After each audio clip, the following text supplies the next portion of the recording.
Assalamualaikum warahmatullahi wabarakatuh. Ya, sekarang kita sudah sampai di bagian akhir dari identifikasi asam basa, yaitu pada menggunakan alat indikator ya.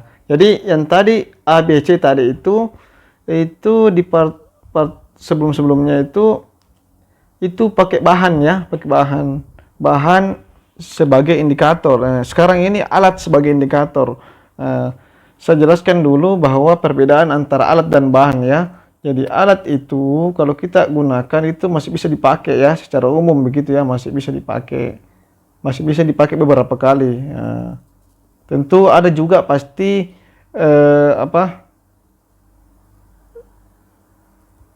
pasti ada juga penyusutannya ya, penyusutan barang ya, itu maksudnya. Tapi dia masih bisa dipakai selama masih bagus ya. Nah, kemudian kalau bahan itu satu kali pakai, itu bedanya antara alat dan bahan, satu kali pakai ya. Jadi kemarin itu yang ABC, kertas lakmus merah dan biru, kertas indikator, indikator alami dan larutan indikator buatan itu merupakan bahan ya, indikator bahan ya.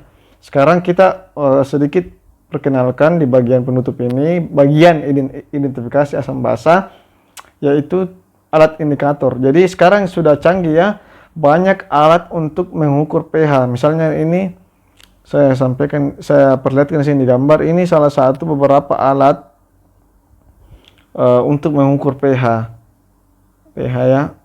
Dan sudah lebih detail ya, sampai di tingkat ketelitian angka desimal ya, koma-komaan ya, 2 angka belakang koma kalau tidak salah ini ya, 2 angka belakang koma. Jadi lebih detail lagi ya. Jadi ceritanya ini, misalnya ini alat ini ada suatu larutan dalam satu wadah, jadi kita tinggal masukkan saja ini masukkan di sini, masukkan, anggaplah ini alatnya ya, alatnya misalnya masukkan di sini, dan lalu terbacalah di sini skala pH-nya sekian. Ingat, kalau pH-nya di bawah 7 asam, kalau pH-nya di atas 7 berarti basa. Kalau pH-nya 7 netral ya. Saya ingatkan sekali lagi itu. Jadi kayak begini, sangat mudah sekali ya jika ada alatnya. Langsung saja, tidak perlu lagi mengamati warna ya. Dan kalau misalnya ya, perlu juga kita ketahui cara kerjanya ini. Kalau misalnya ada 2 zat ya, ini misalnya tadi zat A ya, ada 2 zat, di sini zat B. Makanya ketika kita sudah pakai ini alat di zat A, kemudian kita mau pakai lagi ke zat B, itu jangan langsung dulu dimasukkan ininya ke zat B. Harus diangkat dulu, baru dilap dengan tisu. Dilap dengan tisu. Supaya kenapa? Supaya tidak masih ada sisa-sisa airnya di sini ya. Sisa-sisanya harus dilap, dibersihkan supaya tidak mempengaruhi nanti ketika dimasukkan di zat B. Itu yang perlu Anda ketahui ketika menggunakan alat ini. Ketika Anda kita tidak lap tisu atau pakai kain, sehingga di dalam yang ini tadi masih ada sisa-sisanya zat A, sehingga ketika langsung ke zat B itu hasil ukuran pH-nya tidak detail ya, tidak seperti yang kita inginkan. Makanya perlu hati-hati, jangan langsung ke zat B. Apalagi kalau misalnya zat A dan zat B ini sangat berbeda. Misalnya zat A ini asam, ini zat B ini basa, maka hasilnya pasti jauh dari yang diharapkan, artinya tidak tepat ya, artinya salah ya. Jadi perlu perhatikan baik-baik dalam menggunakan alat begini. Nanti mungkin pada kesempatan lain saya langsung memperlihatkan, saya buatkan videonya, saya langsung perlihatkan bagaimana cara menggunakan alat ini, alat pH meter ini ya. Alat indikator adalah pH meter ya. Dalam hal ini namanya pH meter. pH meter, suatu alat untuk mengukur pH larutan ya. Nah, kalau alat ini dia tidak terlalu ya, tidak ada kayak kabelnya kayak ini yang di sebelah kanan, dia langsung saja jadi kayak, kalau ini dia langsung saja begini. Misalnya ini alat, alat langsung saja kasih masuk alatnya di sini, baru lihat apa skalanya, baru baca.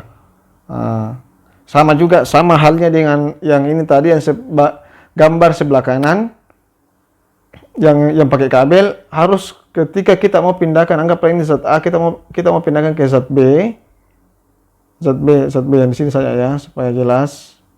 Anggaplah zat B, maka harus dulu dilap pakai tisu atau kain ya. Dilap pakai tisu atau kain.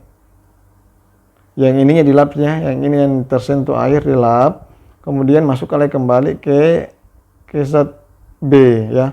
Baru baca lagi ya skalanya berapa pH-nya. Sesimpel ini kalau kita memakai alat ya, alat indikator. Kemudian yang gambar di sebelah kiri ini bentuk pH meter kalau kita mengukur pH-nya daging. Yang tadi ini yang gambar di tengah di yang sebelah kanan ini biasa dipakai untuk larutan, untuk yang berupa cairan. Dalam hal ini larutan ya. Sedangkan ini yang digambar sebelah kiri ini untuk pH daging contohnya ya. Jadi terutama pada analis gizi atau analisis di bagian daging peternakan, itu pasti punya alat seperti ini, mengukur alat pH meter untuk mengukur daging. Jadi kayak semacam jarum, tinggal ditusuk saja ya, kemudian terbacalah pH-nya. Karena dalam mengetahui kualitas suatu daging itu ada pH tertentunya ya, makanya dibuat juga alat seperti ini. Dan banyak lagi model-model ya, berbagai merek juga, sebagaimana mungkin HP, Android, televisi dia punya berbagai macam merek, sama juga ini juga berbagai macam merek dia punya produk ya.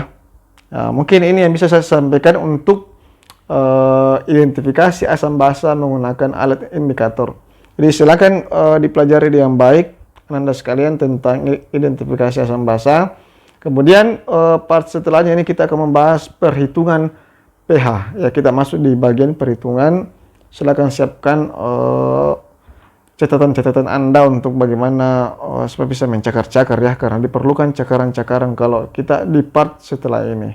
Oke, terima kasih atas perhatiannya. Silakan di komen, like, dan share bagi yang teman Anda yang membutuhkan. Jangan lupa juga subscribe, ajak temannya untuk subscribe. Silakan dikritik, tidak apa-apa dikritik, tidak apa-apa ditegur atau dikasih saran-saran di komennya, bilang kasih begini videonya, supaya saya juga bisa memperbaiki diri ya. Insya Allah kedepannya ini akan video kami yang kami buat ini akan lebih baik lagi. Terima kasih. Assalamualaikum warahmatullahi wabarakatuh. Salam dahsyat luar biasa.